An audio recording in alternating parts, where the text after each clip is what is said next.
കൂടുതൽ വാർത്തകളും വീഡിയോകളും കാണാൻ ഈ ചാനൽ സബ്സ്ക്രൈബ് ചെയ്യുക. കൂടെ ബെൽ ബട്ടൺ അമർത്തുക. നമസ്കാരം. പൂയ നക്ഷത്രം. പൂയ നക്ഷത്രത്തിൽപ്പെട്ടവർ അനുഷ്ഠിക്കേണ്ടതായ കർമ്മങ്ങൾ. പൂയ നക്ഷത്രക്കാര് ഇതറിഞ്ഞിരിക്കുക.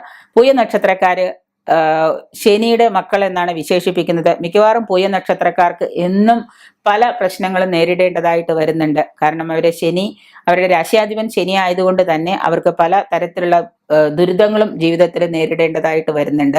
ഒരു നിശ്ചിത കാര്യത്തിന് വേണ്ടി കഠിനമായിട്ട് പ്രയത്നിക്കാൻ ഇവർക്ക് കഴിയുന്നു. ഒരു പ്രത്യേക കാര്യം ഇവർ വിചാരിച്ചാൽ ആ കാര്യം നേടിയെടുക്കണമെന്ന് വിചാരിച്ചിട്ട് അതിനുവേണ്ടി തീവ്രമായിട്ട് കഠിനമായിട്ട് ഇവർ പരിശ്രമിക്കുന്നുണ്ട്. അങ്ങനെയൊക്കെ പരിശ്രമിച്ചാലും ചിലപ്പോൾ കിട്ടുന്ന റിസൾട്ട് നേർപകുതിയായിരിക്കും. പരാജയങ്ങൾ ഇവരെ നിരാശപ്പെടുത്താറില്ല. അങ്ങനെയൊക്കെ ആണെങ്കിലും പലതരത്തിലും ഇവർ പരാജയം പെട്ടാലും പരാജയത്തിൽ ഇവർ നിരാശപ്പെടില്ല. പിന്നെ ഇവര് പലതരത്തിലും ഇവര് പല കാര്യങ്ങളിലേക്ക് വീണ്ടും എത്തിപ്പെടാറുണ്ട്. പൂയ നക്ഷത്രത്തിൽ ജനിച്ച സ്ത്രീകളാണെങ്കിൽ പലപ്പോഴും ദാമ്പത്യ സുഖം ഇവർക്ക് ലഭിക്കാറില്ല. പൂയ നക്ഷത്രത്തിൽ ജനിച്ച സ്ത്രീകൾക്ക് പല കാരണങ്ങൾ കൊണ്ടും ദാമ്പത്യ സുഖം കിട്ടാറില്ല.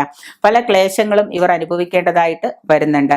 പ്രതികൂല നക്ഷത്രങ്ങളാണ് പൂയ നക്ഷത്രക്കാർക്ക് ചേർക്കാൻ പറ്റാത്ത, അതായത് വിവാഹത്തിന് എന്നല്ല ഇവിടെ പറയുന്നത്, സാമ്പത്തികമായിട്ടും പല കാര്യങ്ങളിലും ക്രയവിക്രയങ്ങൾ, സാമ്പത്തികം കൊടുക്കലോ വാങ്ങലുകളോ ബിസിനസ് ഒരുമിച്ച് പാർട്ണർഷിപ്പ് ചെയ്യലോ മറ്റു പലത്തിലുള്ള ക്രയവിക്രയങ്ങൾക്കൊക്കെ പാടില്ലാത്ത പ്രതികൂല നക്ഷത്രങ്ങളാണ് മകം, ഉത്രം, ചിത്തിര, ചതയം, പുരോരുട്ടാതി എന്നുള്ളത്. കേതുർദശ, സൂര്യദശ, അതായത് കേതുർദശാകാലവും ആദിത്യദശാകാലവും കുജദശാകാലവും ഇവർക്ക് മോശം തന്നെയാണ്. ഈ ദശാകാലങ്ങളിൽ ഇവർ വിധിപ്രകാരം വഴിപാടുകളും കർമ്മങ്ങളൊക്കെ അനുഷ്ഠിക്കുന്നതും ഈ ദശാനാഥന്മാരെ ഇവര് വേണ്ട പോലെ പ്രീതിപ്പെടുത്തുന്നതും ഒക്കെ ഐശ്വര്യദായകം തന്നെയാണ്. അപ്പൊ ആ സമയത്ത് ഇവർ നോക്കിയിട്ട് പരിഹാര കർമ്മങ്ങൾ എന്തെങ്കിലുമൊക്കെ അനുഷ്ഠിച്ചു പോന്നാൽ ഇവർക്ക് ഒരുപാട് ദുരിത സമയങ്ങൾ മാറിക്കിട്ടും. ആ സമയത്ത് ഇവർ ആ ദശാനാഥന്മാർക്ക് വേണ്ട വഴിപാടുകളായിരിക്കണം ചെയ്യേണ്ടത്. എല്ലാ ദിവസവും കൃഷ്ണൻ അമ്പലത്തിൽ പോകുന്നു എന്ന് പറഞ്ഞ് എന്നും അമ്പലത്തിൽ തന്നെ പോവല്ല ചെയ്യേണ്ടത്. ആ ദശാകാലം മോശമാണ് എന്ന് വന്നാൽ ആ ദശയുടെ നാഥൻ ആരാണോ അദ്ദേഹത്തെയാണ് നിങ്ങൾ ആ സമയത്ത് പൂജിക്കേണ്ടതും ഉപാസിക്കേണ്ടതും. പൂയം, അനിഴം, ഉത്രട്ടാതി നക്ഷത്രങ്ങളിൽ ക്ഷേത്ര ദർശനം നടത്തുക. ശനിയെ പ്രീതിപ്പെടുത്തുന്ന കർമ്മങ്ങൾ നിത്യവും അനുഷ്ഠിക്കുക. ഒന്നും വേണ്ട, ശനീശ്വര സ്തോത്രങ്ങൾ നിത്യവും ജപിച്ചാൽ മതി.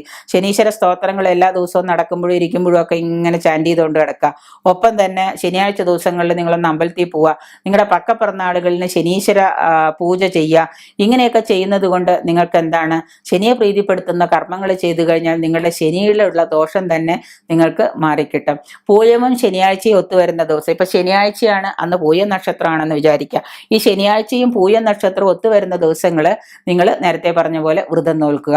അന്നേ ഉപവാസം എടുക്കുക, അല്ലെങ്കിൽ മത്സ്യമാംസാദികളൊന്നും കഴിക്കാതെ ഒരു വ്രതത്തോടു കൂടി, ഒരിക്കലും ഊണ് നിർബന്ധമാക്കിയ ഒരു വ്രതത്തോടു കൂടി നിങ്ങൾ കഴിച്ചു കൂട്ടുക.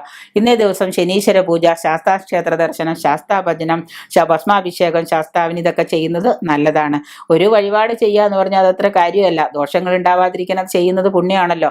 അപ്പൊ മാത്രമല്ല, മകരത്തിലെ ഇപ്പൊ ഈ മകരമാസത്തിലെ പൗർണമിയിൽ ദുർഗാപൂജ നടത്താം. മകരമാസത്തിലെ പൗർണമി വരുമ്പോൾ അന്ന് നിങ്ങൾ ദുർഗാപൂജ അമ്പലത്തിലൊക്കെ ദുർഗയുടെ അമ്പലത്തിൽ പോയിട്ട് ഒരു ദുർഗാപൂജ നടത്തുക.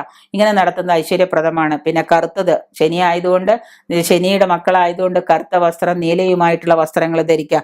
മിക്കവാറും ധരിക്കുന്ന വസ്ത്രങ്ങളിലൊക്കെ എന്തെങ്കിലും കറുത്ത പൊട്ടുകൾ ഉണ്ടാകുന്നത്, ചുവന്ന വസ്ത്രങ്ങൾ നിങ്ങൾ ധരിക്കാതിരിക്കുക. കറുത്തതും നീലയുമായ വസ്ത്രങ്ങൾ ധരിക്കുന്നത് നന്നായിരിക്കും.